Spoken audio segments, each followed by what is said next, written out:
के साथ राजेश कुमार।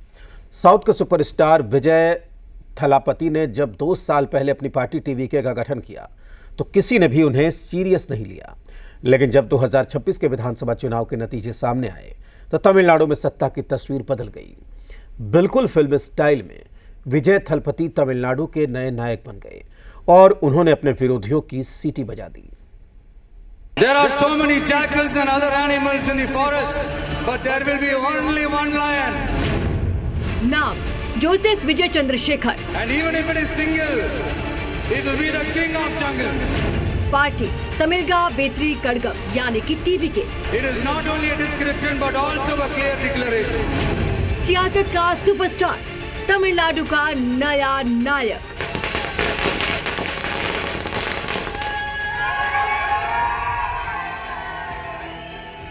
जो काम तमिलनाडु में थलाइवा के नाम से मशहूर रजनीकांत नहीं कर पाए, जो काम कमल हासन नहीं कर पाए, वो काम विजय थलपति ने करके दिखा दिया। सिर्फ 2 साल के अंदर विजय ने तमिलनाडु की राजनीति के धुरंधरों को सत्ता से बेदखल कर दिया।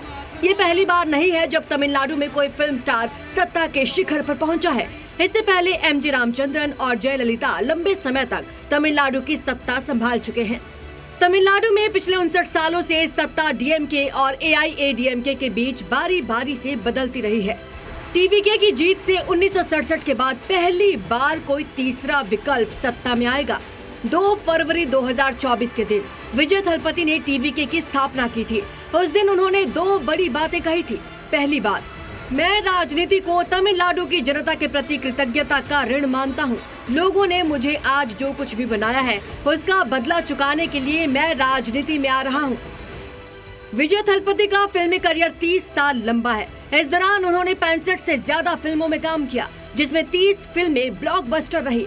इस सब के बावजूद जब विजय थलपति ने सियासत में एंट्री की तो उन्होंने फिल्मी सफर से संन्यास ले लिया, यानी राजनीति उनके लिए पार्ट टाइम नहीं है। 2024 में सियासी सफर शुरू करने वाले विजय ने उस वक्त लोकसभा का चुनाव लड़ने से इनकार कर दिया था, लेकिन उन्होंने ये साफ कर दिया था कि वो 2026 का विधानसभा चुनाव लड़ेंगे। मतलब ये कि विजय का फोकस क्लियर था और यहीं से उन्होंने अपनी तमिलनाडु विजय की नींव तैयार की। लेकिन पार्टी को तैयार करने की नींव विजय ने काफी पहले ही शुरू कर दी थी। 2009 में विजय ने अपने 85,000 फैन क्लब को विजय मक्कल इयक्कम नाम के कल्याण संघ के तहत संगठित किया। 2021 के स्थानीय निकाय चुनाव में विजय के इस संगठन ने 169 में से 115 सीटें जीत ली, यानी थलपति की विजय का आगाज पहले ही हो चुका था। विजय ने सबसे पहले दलित और कमजोर वर्ग के मतदाताओं तक सीधी पहुंच बनाई। विजय ने अपनी पार्टी की विचारधारा पेरियार, के कामराज और अंबेडकर के इर्द गिर्द रखी, यानी सबको समान अवसर का संदेश दिया। विजय थलपति ने चुनावी हलफनामे में 600 करोड़ रुपए से ज्यादा की संपत्ति घोषित की है। उन्होंने तमिलनाडु की जनता से कुछ भी नहीं छिपाया। विजय चुनाव इसलिए भी जीते क्योंकि उनके पास पैसा, ब्रांड, प्रशंसक और ग्लैमर सब कुछ मौजूद था। विजय की पार्टी का चुनाव निशान सीटी है और इसने तमिलनाडु का पूरा सियासी गेम ही बदल डाला। अब उनकी जीत के बाद तमिलनाडु में हर तरफ सीटी बज रही है।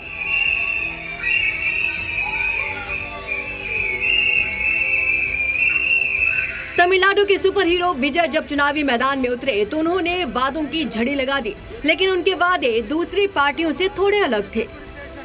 इनमें हर महिला को शादी के वक्त 8 ग्राम सोना और रेशमी साड़ी, परिवार की महिला मुखिया को हर महीने 2500 रुपए, हर परिवार को साल में मुफ्त 6 एलपीजी सिलेंडर, जन्म लेने वाले हर बच्चे को सोने की अंगूठी, महिलाओं को बसों में मुफ्त यात्रा, बुजुर्गों, विधवाओं और दिव्यांगों के लिए 3000 रुपए की मासिक पेंशन, हर परिवार को 25 लाख रुपए का स्वास्थ्य बीमा, 200 यूनिट मुफ्त बिजली देने का वादा, युवाओं के लिए 5 लाख नई सरकारी नौकरियां और किसानों के लिए सस्ते लोन का वादा भी किया गया है।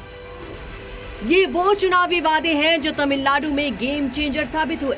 जानकारों का कहना है कि तमिलनाडु में विजय की सुपर हीरो वाली छवि काम आई, जिसका सीधा फायदा उन्हें मिला और आज वो तमिलनाडु की सियासत के सबसे बड़े हीरो बन चुके हैं। विजय की एंट्री ने तमिलनाडु की सियासत में उस खालीपन को भरने का काम किया है जो जयललिता और करुणानिधि के जाने के बाद से खाली हो गया था।